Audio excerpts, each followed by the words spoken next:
अध्याय 9। व्यापारी, राजा और तीर्थयात्री। बाजार में घूमती जगीनी। जगीनी अपने गांव के मेले की आस लगाए बैठी थी। स्टील के चमकदार बर्तन, रंग बिरंगी प्लास्टिक की बाल्टियाँ, शोक रंगों के फूलों के प्रिंटों वाले कपड़े, चाबी से चलने वाले मज़ेदार खिलौने उसे बहुत अच्छे लगते थे।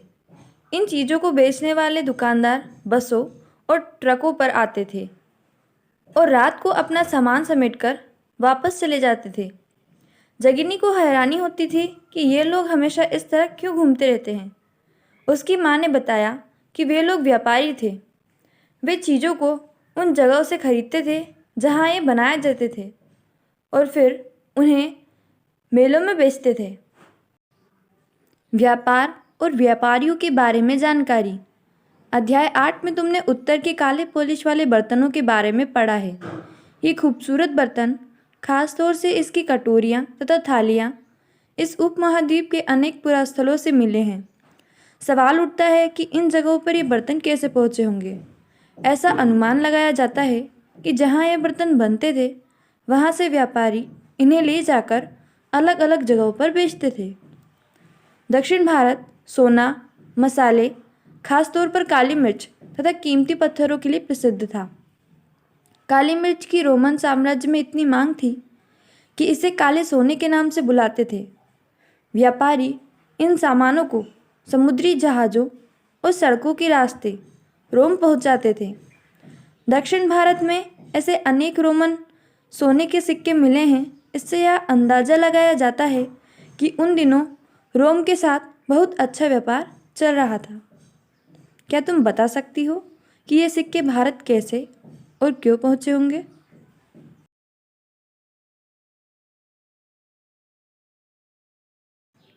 व्यापार से जुड़ी एक कविता। व्यापार के प्रमाण हमें संगम कविताओं में भी मिलते हैं। नीचे लिखी कविता में पूर्वी समुद्र तट पर स्थित पुहार पत्तन पर लाए जाने वाले माल का वर्णन मिलता है। समुद्री जहाज़ों पर लाए गए तेज तर्रार घोड़े, गाड़ियों पर काली मिर्च की गठरियाँ, हिमालय से मिले रत्न और सोना, दक्षिण की पहाड़ियों से चंदन की लकड़ियाँ, दक्षिण सागर के मोती और पूर्वी सागर के मूंगे, गंगा और कावेरी की फसलें, श्रीलंका से आए खाद्यान्न, म्यांमार से बने मिट्टी के बर्तन और दुर्लभ कीमती आयात। कविता में उल्लेखित चीज़ों की एक सूची बनाओ। क्या तुम बता सकते हो कि इन चीज़ों का उपयोग किस लिए किया जाता होगा?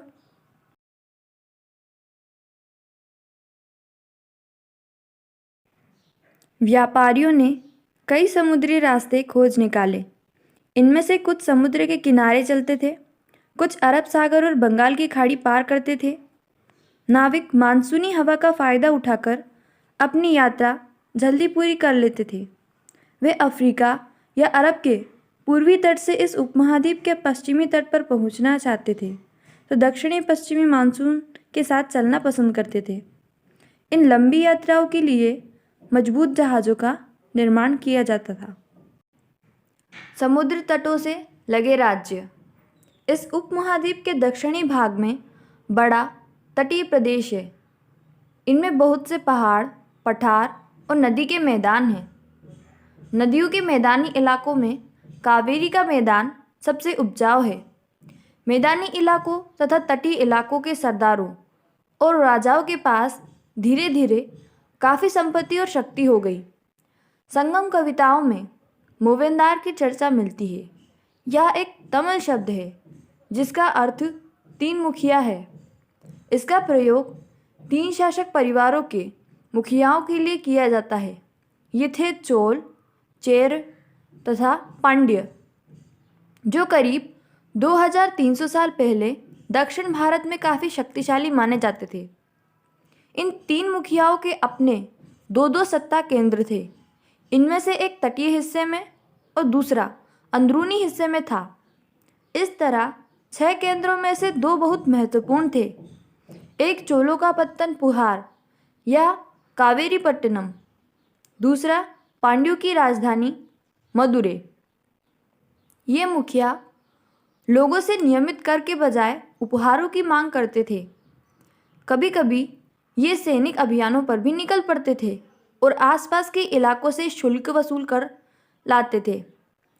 इनमें से कुछ धन वे अपने पास रख लेते थे, बाकी अपने समर्थकों, नाते रिश्तेदारों, सिपाहियों तथा कवियों के बीच बांट देते थे। अनेक संगम कविताओं ने उन मुखियाओं की प्रशंसा में कविताएं लिखी हैं जो उन्हें कीमती जवाहरात, सोने, घोड़े, हाथी, रथ या सुंदर कपड़े दिया करते थे। इसके लगभग 200 वर्षों के बाद पश्चिम भारत में सातवाहन नामक राजवंश का प्रभाव बढ़ गया। सातवाहनों का सबसे प्रमुख राजा गौतमी पुत्र श्री सातकर्णी थे। उनके बारे में हमें उनकी माँ गौतमी बलशी द्वारा दान किए गए अभिलेख से पता चलता है। वह और अन्य सभी सातवाहन शासक दक्षिणापथ के स्वामी कहे जाते थे। दक्षिणापथ का शाब्दिक अर्थ दक्षिण की ओर जाने वाला रास्ता होता है। पूरे दक्षिणी क्षेत्र के लिए भी यही नाम प्रचलित था। श्री सातकर्णी ने पूर्वी, पश्चिमी तथा दक्षिणी तटों पर अपनी सेनाएं भेजी। क्या तुम बता सकते हो कि श्री सातकर्णी तटों पर नियंत्रण क्यों करना चाहते थे?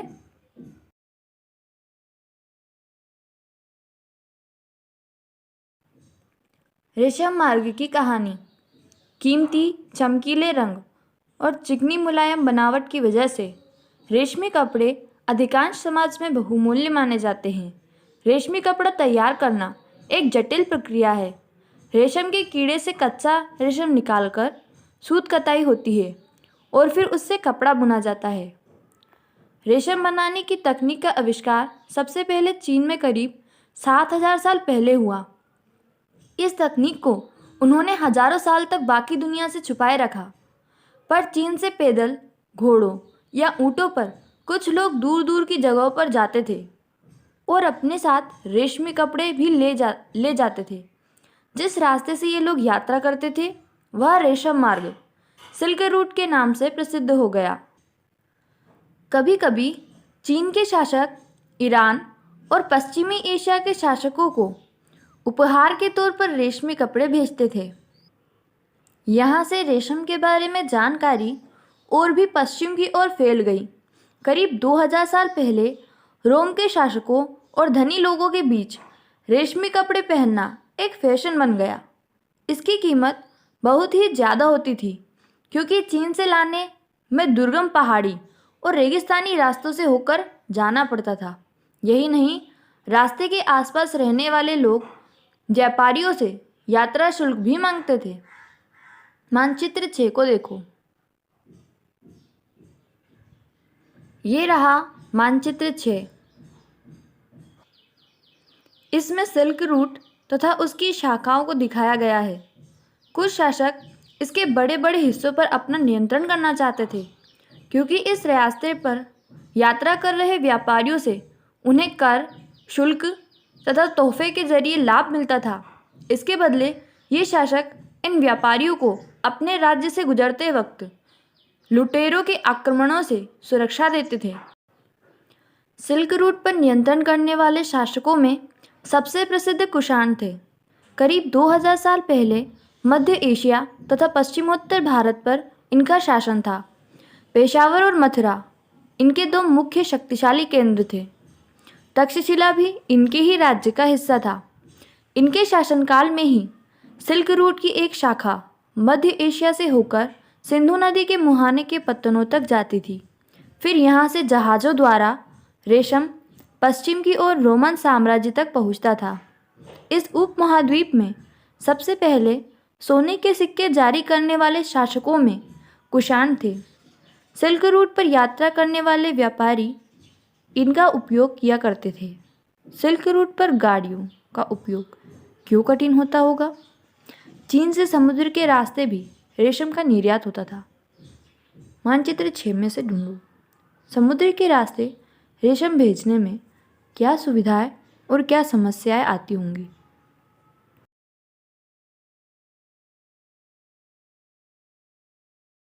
बौद्ध धर्म का प्रसार। कुषाणों के सबसे प्रसिद्ध राजा कनिष्क थे। उन्होंने करीब 1900 साल पहले शासन किया। उन्होंने एक बौद्ध परिषद का गठन किया जिसमें एकत्र होकर विद्वान महत्वपूर्ण विषयों पर विचार विमर्श करते थे। बुद्ध की जीवनी बुद्ध चरित्र के रचनाकार कवि अश्वघोष कनिष्क के दरबार में रहते थे। अश्वघोष तथा अन्य बौद्ध विद्वानों ने अब संस्कृत में लिखना शुरू कर दिया था।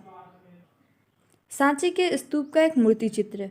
यहाँ इस वृक्ष और इसके नीचे के खाली आसन को देखो।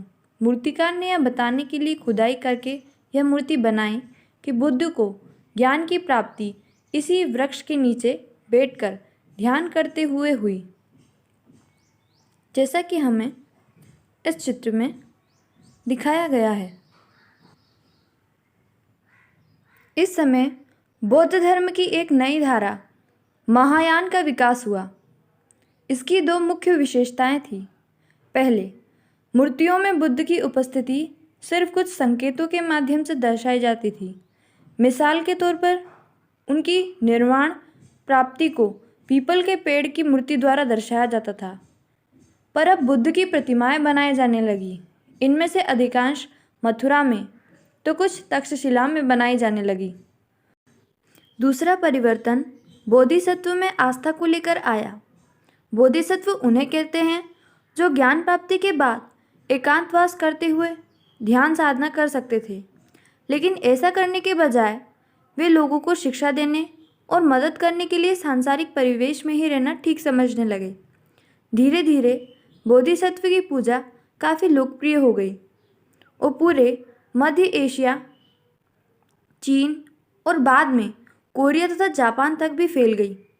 बौद्ध धर्म का प्रसार पश्चिमी और दक्षिणी भारत में हुआ, जहाँ बौद्ध भिक्षुओं के रहने के लिए पहाड़ों में दर्जनों गुफाएं खोदी गई। इनमें से कुछ गुफाएं राजा और रानियों के आदेश पर बनाई गई, तो कुछ व्यापारियों तथा कृषकों द्वारा। इनमें से ज़्यादातर गुफाएं पश्चिमी घाट के दर्रों के पास बनाई गई थी। दक्कन के शहरों और तटों के संबंध बंदरगाहों और इन्हें जोड़ने वाली सड़कें भी इन्हीं दर्रों से होकर गुजरती थी। ऐसा लगता है कि यात्रा करने वाले व्यापारी इन गुफाओं वाले मठों में विश्राम के लिए रुकते थे। बौद्ध धर्म दक्षिण पूर्व की ओर श्रीलंका, म्यांमार, थाईलैंड तथा इंडोनेशिया सहित दक्षिण पूर्वी एशिया के अन्य भागों में भी फैला। बाएं, मथुरा में बनी बुद्ध की एक प्रतिमा का चित्र। दाएं, तक्षशिला में बनी बुद्ध की एक प्रतिमा का चित्र। इन चित्रों को देखकर बताओ कि इनके बीच क्या क्या समानताएं हैं और क्या क्या भिन्नताएं हैं।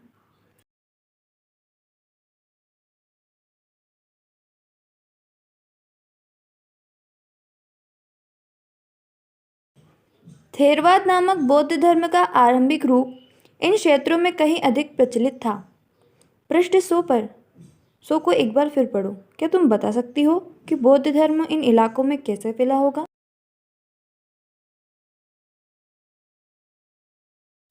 यहाँ चित्र में कार्ले की गुफा दी गई है जो कि महाराष्ट्र में स्थित है।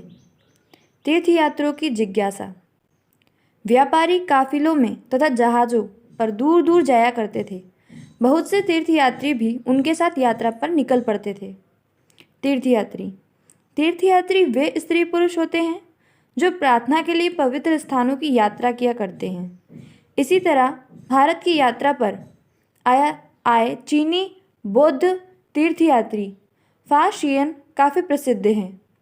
वह करीब 1600 साल पहले आए। श्वेनसांग 1400 साल पहले भारत आए और उसके करीब 50 साल बाद इत्सिंग आए। वे सब बुद्ध के जीवन से जुड़ी जगहों और प्रसिद्ध मठों को देखने के लिए भारत आए थे। इनमें से प्रत्येक तीर्थयात्री ने अपनी यात्रा का वर्णन लिखा। इन्होंने अपनी यात्रा के दौरान आई मुश्किलों के बारे में भी लिखा। इन यात्राओं में कई वर्ष लग जाया करते थे। जिन देशों और मठों को उन्होंने देखा उनके बारे में उन्होंने लिखा और उन किताबों के बारे में भी उन्होंने लिखा जिन्हें वे अपने साथ ले गए थे। फाशियन चीन वापस कैसे लौटे? फाशियन ने अपने घर चीन वापस लौटने के लिए अपनी यात्रा बंगाल से शुरू की। वह व्यापारियों के एक जहाज पर चढ़े। मुश्किल से वे 2 दिन ही चल पाए थे कि एक समुद्री तूफान में फंस गए।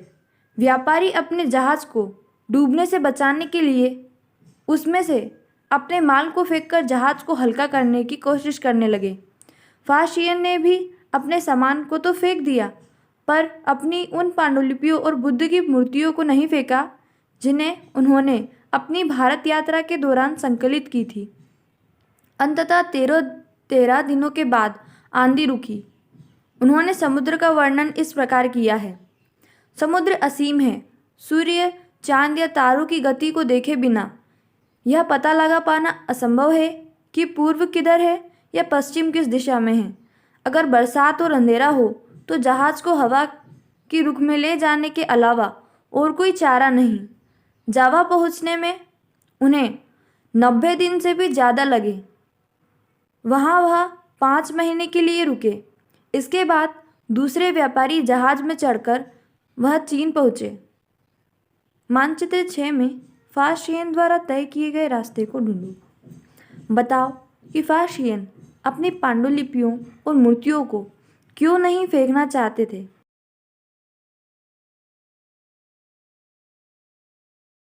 ह्वेनसांग भूमार्ग से उत्तर पश्चिम और मध्य एशिया से होकर चीन वापस लौटे। उन्होंने सोने, चांदी और चंदन की लकड़ी की बनी बुद्ध की मूर्तियाँ तथा 600 से भी ज़्यादा पांडुलिपियाँ एकत्र की थी। इन्हें वह लगभग 20 घोड़ों पर लाद कर ले गए, पर इसमें से 50 पांडुलिपियाँ उस समय खो गई जब सिंधु नदी पार करते हुए उनकी नाव उलट गई। अपने जीवन का बाकी हिस्सा उन्होंने बची हुई पांडुलिपियों का संस्कृत में चीनी अनुवाद करने में लगा दिया। नालंदा शिक्षा का एक विशिष्ट केंद्र। ह्वेनसांग तथा अन्य तीर्थयात्रियों ने उस समय के सबसे प्रसिद्ध बौद्ध विद्या केंद्र नालंदा, बिहार में अध्ययन किया। उन्होंने नालंदा के बारे में इस प्रकार लिखा है। यहाँ के शिक्षक योग्यता तथा बुद्धि में सबसे आगे हैं। बुद्ध के उपदेशों का वह पूरी ईमानदारी से पालन करते हैं। मठ के नियम काफ़ी सख्त हैं जिन्हें सबको मानना पड़ता है। पूरे दिन वाद विवाद चलते ही रहते हैं जिससे युवा और वृद्ध दोनों ही एक दूसरे की मदद करते हैं। विभिन्न शहरों से विद्वान लोग अपनी शंकाएं दूर करने यहाँ आते हैं। नए आगंतुकों से पहले द्वारपाल ही कठिन प्रश्न पूछते हैं। उन्हें अंदर जाने की अनुमति तभी मिलती है जब वे द्वारपाल को सही उत्तर दे पाएँ। 10 में से 7-8 सही उत्तर नहीं दे पाते हैं। ह्वेनसांग नालंदा में क्यों पढ़ना चाहते थे? कारण बताओ।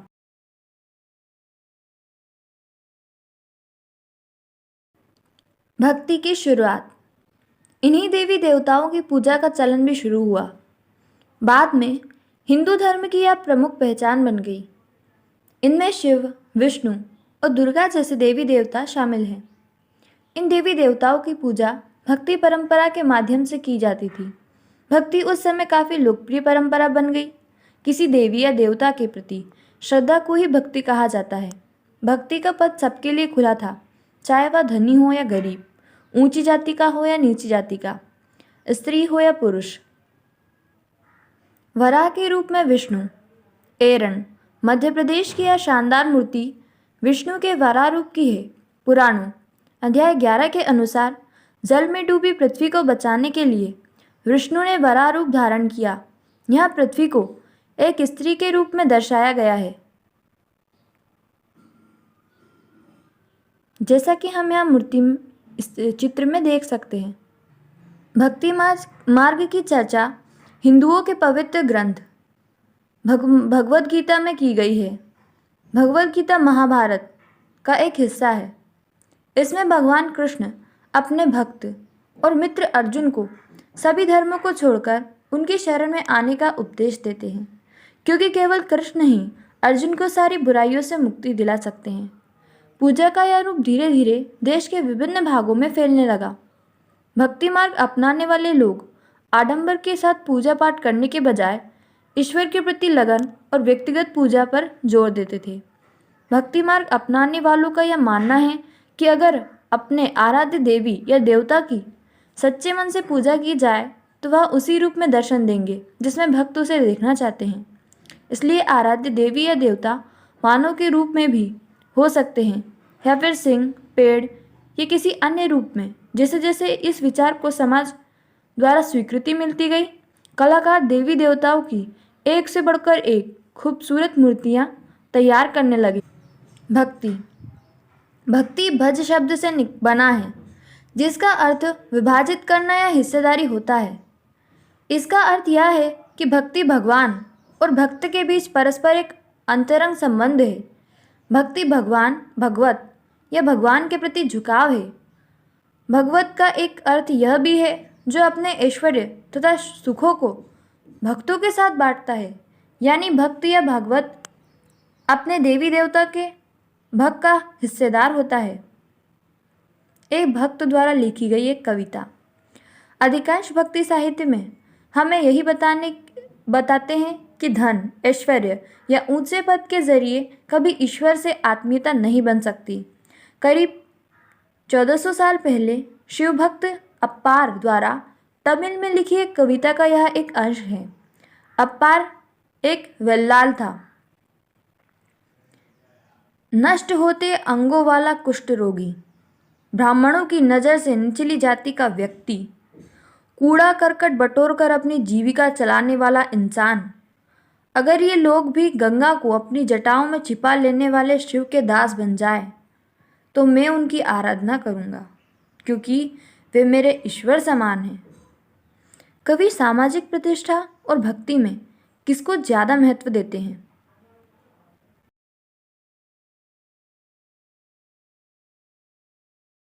देवी देवताओं का विशेष सम्मान होता था, इसलिए विशेष जगहों पर ही इनकी मूर्तियों को रखा जाता था। इन स्थानों को ही मंदिर कहते हैं। अध्याय 11 में तुम इन मंदिरों के बारे में पढ़ोगी। भक्ति परंपरा ने चित्रकला, शिल्पकला और स्थापत्य कला के माध्यम से अभिव्यक्ति की प्रेरणा दी है।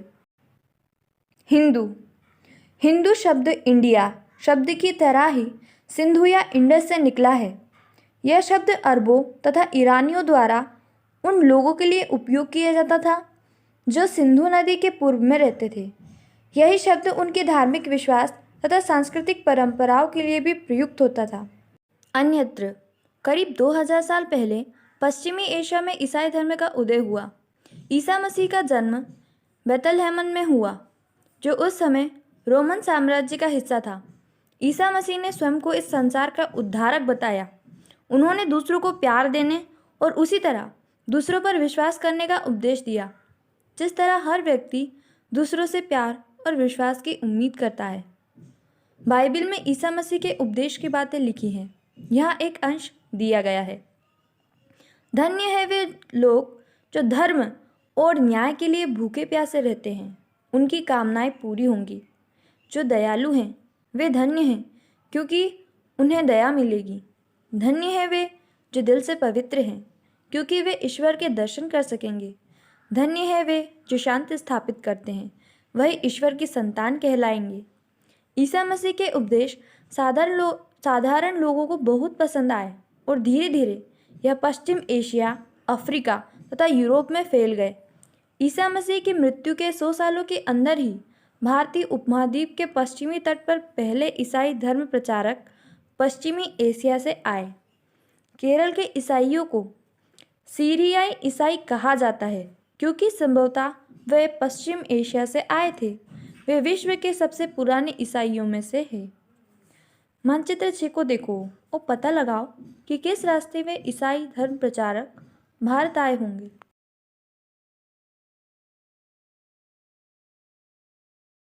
कल्पना करो, तुम्हारे पास कोई पांडुलिपि है जिसे एक चीनी तीर्थयात्री अपने साथ ले जाना चाहता है। उसके साथ अपनी बातचीत का वर्णन करो। अब कुछ उपयोगी शब्द: व्यापारी, मुवेंदार, रास्ता या मार्ग, रेशम, कुषाण, महायान, बोधिसत्व, थेरवाद, तीर्थयात्री, भक्ति। अब कुछ महत्वपूर्ण तिथियाँ: रेशम बनाने की कला की खोज लगभग 7000 साल पहले। चोल, चेर तथा पांड्य लगभग 2300 साल पूर्व।